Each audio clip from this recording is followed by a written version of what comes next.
Business leaders around the world are being called on to respond to the challenges of a changing climate.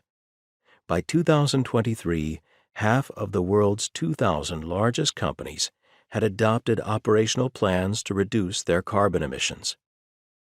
Pressure for change comes from a wide range of sources: activist investors, concerned customers, employees, and also increasingly from companies' own CEOs and boards of directors. How a leadership team responds will have profound strategic, operational, and reputational consequences that can also be hard to predict. Yet, this is not an area in which most corporate leaders feel comfortable or have experience.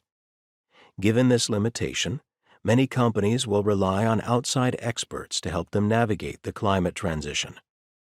Virtually all global consulting and accounting firms have retooled to provide advice in this area. They foresee climate consulting, alongside artificial intelligence, as the dominant growth areas for their businesses in the coming decade. However, even with help from outside experts, business leaders require a base level of knowledge of climate change to navigate this challenge. That is because an effective response will require leadership from the top. It may seem expedient for a CEO to task an operational manager or outside consultant with designing and meeting a company's new carbon emissions targets. But that reflex is usually a mistake.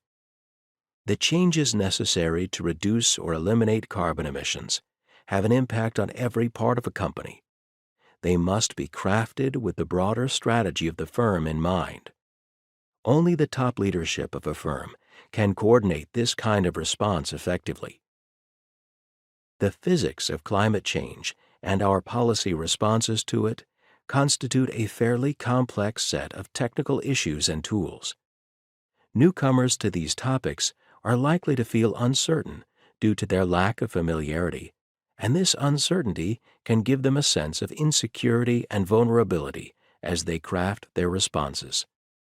Furthermore, while the science of climate change is well established, it is an area of expertise that is rife with misdirection and outright misinformation. What claims about climate change are grounded in science, and which are not? Which sources can be trusted? A foundation of knowledge can save business leaders from misleading or wrong advice.